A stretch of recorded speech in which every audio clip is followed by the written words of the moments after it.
4 PM news network में दोस्तों आपका स्वागत है। मैं हूं आपके साथ राशिद ज़हीर। जनरल या फील्ड मार्शल आसिम मुनीर की मुलाकात ट्रंप साहब से पूरी दुनिया में चर्चा का विषय बनी हुई है। आप जानते हैं कि ये मुलाकात आसिम मुनीर की क्यों हो रही है? शहबाज शरीफ की तो नहीं हुई, मोदी जी की तो नहीं हुई, वहाँ बुलाया भी नहीं गया। क्या वजह है कि पाकिस्तान की सेना का सर्वे सर्वा इस समय लंच की टेबल पर ट्रंप के साथ बैठा है। बहुत सारे पत्रकारों ने माथापच्ची करनी शुरू कर दी, कयास लगने लगे हैं।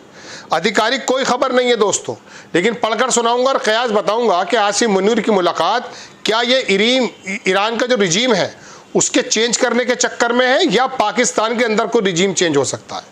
देखिए, मैं बहुत बड़ी बात और बहुत जिम्मेदारी से कह रहा हूँ आपसे कि अगर मिसाल के तौर पे आसिम मुनीर को अपना प्यादा बना करके अमेरिका की सरकार देख ले पाकिस्तान में, तो मालूम है क्या होगा?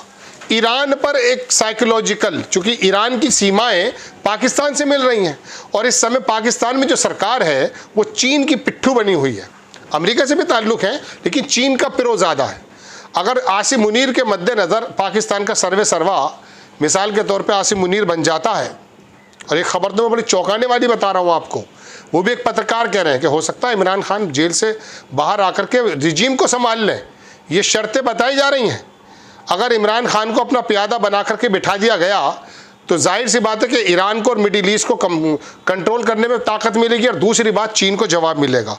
दोस्तों, बात यह है, सिलसिलेवार दोस्तों आपके सामने बात रखना चाहता हूँ कि आसिम मुनीर को ही लंच की टेबल पर क्यों बिठाया जा रहा है। लोगों का कहना यह है कि ट्रंप साहब के सामने ये मसले हैं कि पाकिस्तान जिस प्रकार से चाइना का पिरो बन चुका है, एक तो उसकी मौजूदगी उसके नुमाइंदे के मुताबिक वहाँ हो ताकि चीन के उस बढ़ते हुए रास्ते को, जिसको रोकने का मकसद ईरान की जंग भी है, उसको रोका जाए, क्योंकि पाकिस्तान के रास्ते से गुजरेगा वो। आसिम मुनीर फील्ड मार्शल यानी कि ताउम्र जो आदमी सेना का सर्वे सर्वा बना हुआ है, वहाँ पर उसके हाथों में अगर सरकार आ गई और दिखाने के लिए इमरान खान जो जेल में है या निकल गए हैं या निकलने वाले हैं, जो भी है, उसको इन शर्तों पे बिठा दिया गया कि आप जो है किसी प्रकार से चीन से अलग हटे, ईरान की तरफ अगर हमें एस्केलेशन करना है उसमें हमारा साथ दें, चूँकि 54,000 उड़ानें इसी पाकिस्तान की सरजमी से अफ़गानिस्तान पे बम बरसा चुकी हैं। तब भी अमेरिका का साथ मुशर्रफ ने दिया था। सैन्य शासन अगर आ जाता है या फिर इमरान खान को लेकर लाया जाता है तो उस सूरत में ये सरकार, हालांकि ये सरकार बहुत ज़्यादा मैं समझता हूँ ऐसी नहीं है कि जिसके बारे में बहुत रिलायबल बात कही जाए, लेकिन फिर भी अक्लमंदी तो यह है कि एक तरफ वो चाइना से खेलते हैं, दूसरी तरफ वो अमेरिका से खेलते हैं। तो दोस्तों, चर्चा ये चल रही है कि आसिम मुनीर को शायद इसे जो है इसी वजह से बुलाया गया है, इसी वजह से बात की गई है कि वहाँ पर अपना वर्चस्व स्थापित हो। रिजीम चेंज पाकिस्तान में, ईरान में तब हो सकती है जब पाकिस्तान से भी उसको घेरा जाए। तो 14 तारीख से बताया गया है। पाकिस्तान की खबरों के मुताबिक मैं कई लोगों को सुन रहा था ट्विटर पर, हालांकि बहुत सारे तो अकाउंट्स जो है बैन कर दिए गए हैं, उसमें यह बताया जा रहा था दोस्तों कि पाकिस्तान के अंदर ये मुनीर जो है ये 14 तारीख से इनकी कोई खबर नहीं मिल रही थी। अचानक कल ही खबर आई कि ये लंच पे बात करने वाले हैं और इनको न्योता भी मिला। शुरू में खबरें ये उड़ी कि इनको अमेरिका ने इनवाइट नहीं किया है, लेकिन फिर भी बहरहाल वो लंच की टेबल पर बैठे। ट्रंप से बात करने के बाद वो आदमी पाकिस्तान में जब एंटर होगा तो अंदाज़ा कीजिए क्या कुछ बदल सकता है। क्योंकि सबसे बड़ी ताकत पाकिस्तान के अंदर दरअसल इस सेना की होती है। बाजवा से ही नहीं बनी थी इमरान खान की, तो जेल में है।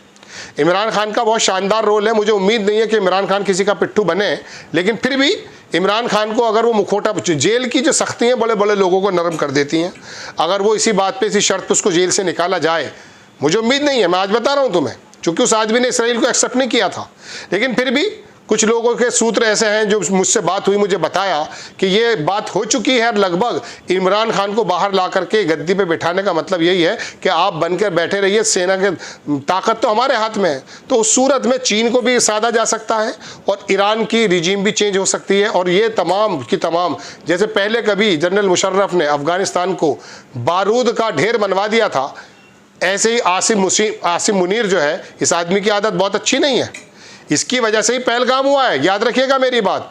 ये इस तरह के डायलॉग बोलता है, कुरान की आयतें सुनाता है, लेकिन बात इसका वही है, जहन इसका वही है। ये इमरान खान जो जेल में, उसकी वजह भी यही आदमी है।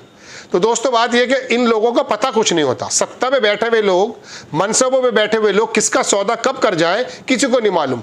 तो एक बड़े पत्रकार हैं दोस्तों हमारे, मैं तो उनको मिला नहीं लेकिन मैं तो उन्हें बॉस की नज़र से देखता हूँ, और उनकी वाकई बड़ी शानदार बात उन्होंने पढ़ी। वहीं से मुझे लगा कि यहाँ पर कुछ ना कुछ पक्ष ज़रूर रहा है।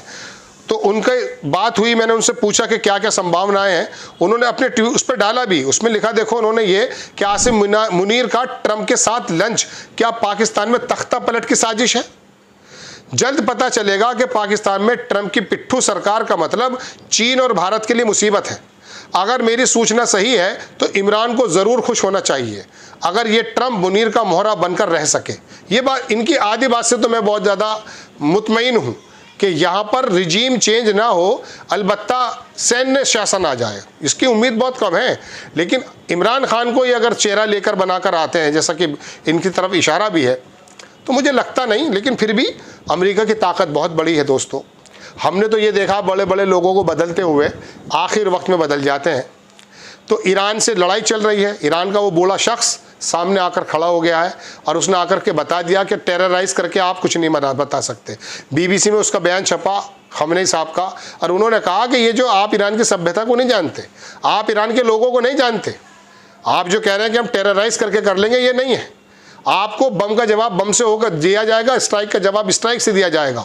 और कल की तो बात मैं आपको दोस्तों बता ही चुका हूँ कि इसराइल पर किस प्रकार से ईरान ने जो है हमलावर होकर कौन कौन सी मिसाइलें छोड़ दी हैं वहाँ। तो आपसे गुजारिश है कि आप चैनल को सब्सक्राइब करें, बने रहें हमारे साथ। हम बहुत बारीक नज़र मिडिल ईस्ट पर बनाए हुए हैं और एक खबर हम विश्लेषण के रूप में लेकर के आते हैं। और बिल्कुल जो दुनिया के बड़े बड़े अखबार हैं, जो इसराइल पक्ष के नहीं हैं, जो ईरान पक्ष के नहीं हैं, इंडिपेंडेंट मीडिया है, उनको इकट्ठा करके जब खबरें बनाई जा रही हैं वो आपके सामने रखी जा रही हैं। चूँकि पूरी दुनिया इस समय बड़े अजीब मुहाने पर है दोस्तों। अगर ये न्यूक्लियर युद्ध हो गया ना तो ये यकीन यानी है कि दुनिया का तख्ता पलट जाएगा।